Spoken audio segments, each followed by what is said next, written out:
Selamat malam Bapak-Bapak. Pak, Ya, selamat malam.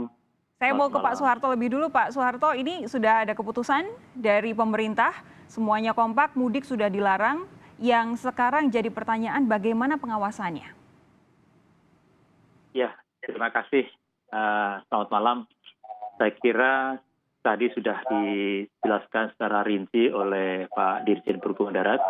Dan tentunya dalam pengawasannya tentunya kami akan bersama-sama dengan kepolisian ini untuk membantu memonitor dan juga nantinya apabila kedapatan masyarakat yang melakukan aktivitas mudik tidak sesuai dengan apa yang tadi dipersyaratkan, maka tentunya ini salah satunya adalah harus putar balik.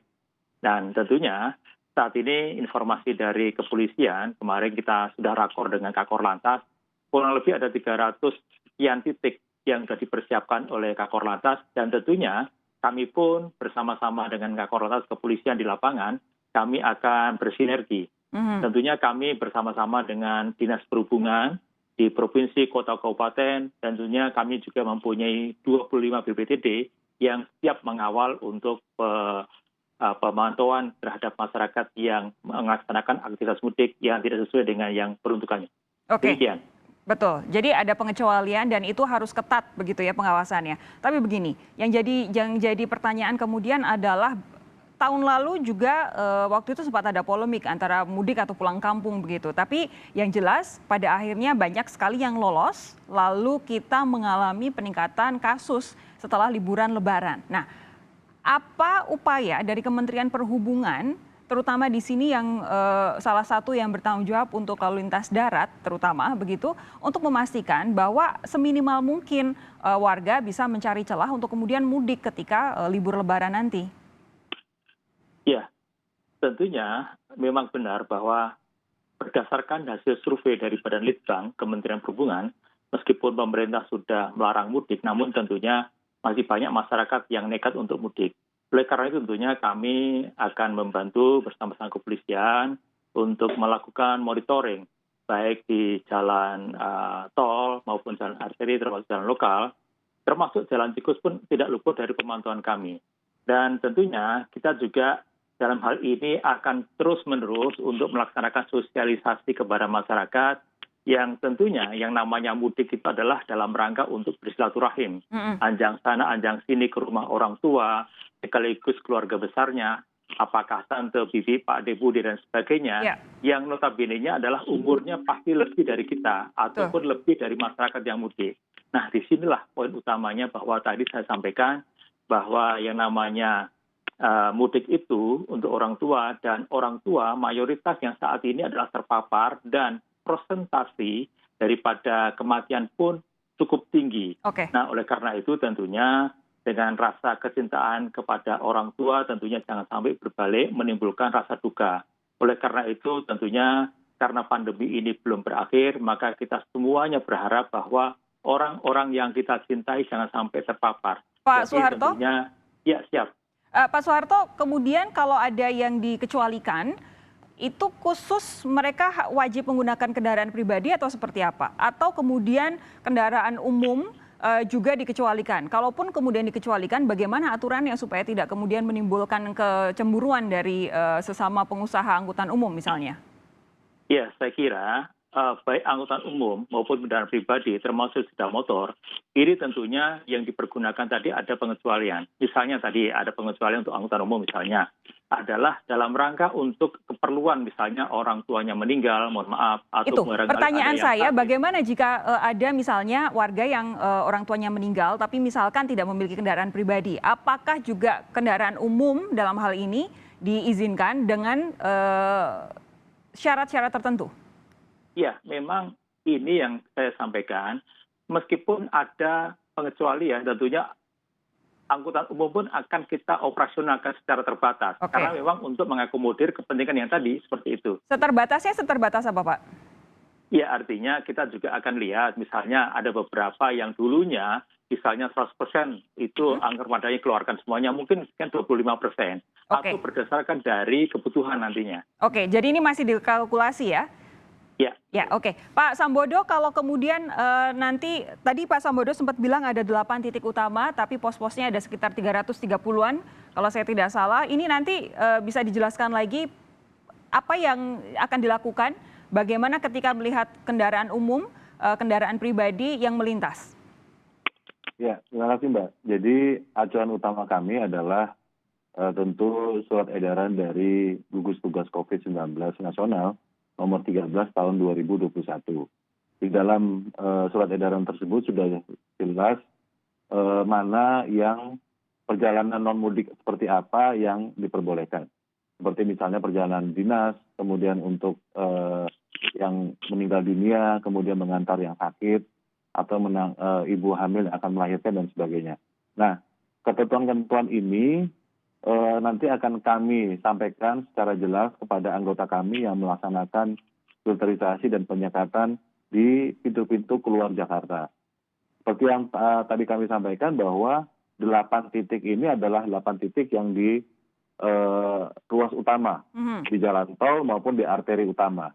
Nah, tetapi tentu kami nanti akan melakukan survei untuk juga melihat apakah ada jalan tikus yang kemudian juga bisa menjadi pintu-pintu keluar dari kota Jakarta. Oke. Setidaknya saja kami sudah mendata ada kurang lebih sekitar 4 sampai 6 yang jalan tikus yang berhubungan antara Bekasi dengan Kerawang misalnya. Tentu titik-titik itu akan kita jaga juga.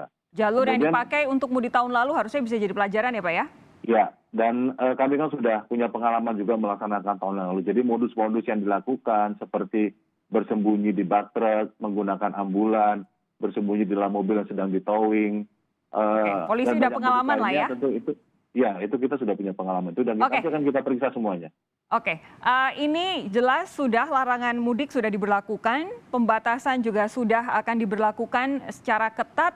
Apa kata para pengusaha bus akan dijawab oleh Organda DKI Jakarta sesaat lagi. Anda tetap bersama kami. Pak Syafruhan, Anda dari Organda, Ketua Organda DPD DKI Jakarta, saya ingin Anda merespons baik soal larangan mudik ini, pernyataan dari Pak Soeharto tadi dan juga persiapan pos-pos mudik dan juga titik-titik pengawasan yang dipersiapkan oleh Pak Sambodo dan anak buahnya. Silakan. Ya, kami sih dari Organda, kebetulan kami semuanya lagi kumpul di Jakarta, ada Munas ya, Munas Organda. Nah, ini semua berharap pemerintah mengkaji ulang tentang total larangan mudik, termasuk orang dan angkutan ya. Karena terus terang kami juga mengkhawatirkan larangan mudik kan ini berlaku dari tanggal 6 tanggal 6 sampai 17 Mei. Ya. Bayangkan kalau dia pegawai negeri dan pegawai swasta, dia terukur. Karyawan-karyawan terukur dan dia tidak mungkin dapat izin cuti. Bagaimana dengan orang-orang pekerja informal? Ini akan terjadi dari mulai tanggal 1 itu orang akan mudik. Justru pekerja-pekerja informal ini yang mesti menjadi perhatian. Yang Anda bayangkan yang akan terjadi apa Pak? Ya itu akan terjadi nanti. Menumpuk penumpang itu sebelum tanggal 6? Tanggal 1 sampai tanggal 5. Oke. Tanggal 6 kan sudah dilarang. Nah ini yang justru kami khawatir. Makanya kenapa kami sampaikan juga, kami akan dukung keputusan pemerintah kalau memang tidak bisa dirubah. Oke. Tapi begini, ini kan kalau misalkan seperti ini, apapun yang terjadi nanti sebelum tanggal 6, dari misalkan tanggal 1 sampai dengan tanggal 5, tapi yang jelas kerugian akibat larangan mudik ini sudah di depan mata para pengusaha. Kalau dari Organda DKI Jakarta sendiri, anggotanya bagaimana persiapannya? Jadi gini, kalau bicara tentang kerugian, kami ini kan sudah mengalami sejak 2014, di mana kita tidak konsisten dalam menegakkan regulasi. 2014 adalah soal ini ya? Kendaraan online ya? Oke. Dan kemudian dia berkelanjutan panjang sampai detik itu pun belum selesai. Ditambah pandemi corona ini. Memang lengkap sudah penderitaan pengusaha angkutan umum. Nah, yang kami khawatirkan justru dalam rangka kami mensupport keputusan pemerintah adalah larangan mudik sebelum tanggal 6. Jadi antara tanggal 1 tanggal 5 itu pasti akan terjadi besar-besaran penumpukan penumpang. Yang kami khawatir, karena ini bukan yang pegawai negeri atau swasta ya, tapi adalah pekerja informal. Oke. Gitu. Pak Syafruhan, tapi sampai sejauh ini kalau misalkan dari Organda DKI Jakarta sendiri, kerugian para pengusaha itu sudah sedalam apa? Ada yang sudah mati, Mbak. Ada yang sakit. Mm-mm. Saya mengimbau kepada pemerintah, buat yang sakit jangan sampai dia mati. Jadi pemerintah harus berpikir bagaimana supaya yang sakit sembuh gitu. Oke. Sebenarnya pada saat awal Maret kemarin di DPR Pak Menteri menyampaikan tidak ada larangan mudik, itu kan membawa angin segar pengusaha. Kita waktu itu mempersiapkan armada-armada kita yang sempat tidur, kita cek and recheck. Karena kondisi fisik kendaraan kalau misalnya dia nggak berjalan, itu kan rawan. Betul. Ban, aki, elektriknya, ya kan. Dan sehingga kita cek and recheck. Tapi beberapa seminggu kemudian timbul pengumuman dari Pak Muhadjir, dilarang mudik. Sementara kami sendiri waktu itu adalah dengan kondisi cash flow yang sangat lemah. Oke. Terpaksa mengeluarkan uang, menservis kendaraan, tiba-tiba di-cut. Oke. Bisa dipahami itu. Ya, kerugian yang dialami oleh teman-teman di pengusaha transportasi. Pak, tadi pertanyaan menarik dari Pak Syafruhan. Apa yang terjadi misalkan antara tanggal 1 sampai dengan tanggal 5 atau mungkin setelah tanggal 17, tanggal 18 dan seterusnya. Pak Soeharto, apa yang kira-kira sudah dipersiapkan untuk itu? Ya, tentunya dengan kondisi seperti ini kami sangat memahami dengan keberadaan teman-teman dari kepengusahaan dan Organda tentunya. Tapi tentunya kita semuanya juga harus memaklumi bahwa saat ini bahwa pandemi juga belum berakhir dan di beberapa negara di Eropa, Amerika dan sebagainya semakin meningkat.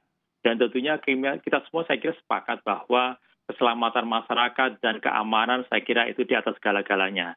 Adakah insentif khusus Pak untuk para pengusaha ini?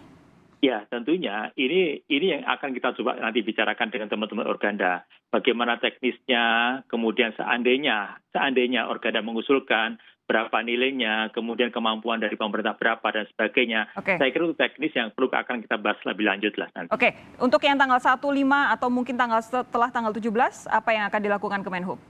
Ya, artinya kalau sisi darat pasti kita akan melaksanakan random check lah. Artinya apakah nanti antigen, apakah genos, tentunya kita juga akan mencoba untuk meminimalisir lah dampak untuk penyebaran tadi. Oke, Pak Sambodo, apakah ada persiapan juga dari Korlantas untuk itu sebelum tanggal 6 sampai dengan tanggal 17? Ya, ada beberapa tahapan Mbak yang sudah kita lakukan nanti menjelang untuk pelarangan tanggal 6 sampai tanggal 17. Besok tanggal 12 sampai tanggal 25, seluruh Indonesia kami secara serentak melaksanakan operasi keselamatan tahun 2021 yang punya target utama 2. Pertama adalah penegakan protokol kesehatan, yang kedua adalah edukasi sosialisasi kepada masyarakat tentang larangan mudik tahun 2021 dan bagaimana aturannya dan mengapa larangan mudik itu diberikan oleh pemerintah. Nah, itu tanggal 12 sampai tanggal 25. Setelah itu kami masuk kepada era atau masa cipta kondisi tanggal 25 sampai dengan tanggal 6 sebelum mulai dengan pelarangan. Artinya kita juga sudah pada saat bulan puasa. Nah, pada masa itu kan masih ada aturan yang berlaku tentang perjalanan di masa pandemi. Artinya harus ada swab antigen, ada genos dan sebagainya. Jadi menggunakan aturan yang saat ini ada ya? Yang saat ini ada, betul. Sebelum surat edaran 13 kan sudah ada aturan-aturan tentang tata cara bepergian di masa pandemi. Itu yang nanti akan kita terapkan. Oke, saya masih punya sedikit waktu untuk Pak Syafruhan. Pak Syafruhan, kalau tadi Pak Soeharto bilang akan dipikirkan soal insentif untuk pengusaha transportasi, apa tanggapan Anda? Singkat saja. Ya, sebenarnya kalau masalah insentif kita udah nggak ada ya Pak Soeharto. Tentunya kita selalu berkoordinasi. Hanya saja memang momen mudik ini momen yang sangat sakral buat masyarakat Indonesia. Tapi memang kami juga memahami keputusan pemerintah ini kan tentu sudah dipikirkan matang-matang. Tetap kita apapun keputusan pemerintah, Organda akan prinsipnya itu. Intinya memang semuanya ada di penanganan COVID-19. Semakin cepat kita bisa mengendalikan penularan COVID-19, semakin baik untuk semuanya. Terima kasih Pak Sambodo, terima kasih Pak Soeharto dan juga Pak Syafruhan. Kita jumpa lagi lain waktu. Sehat terus.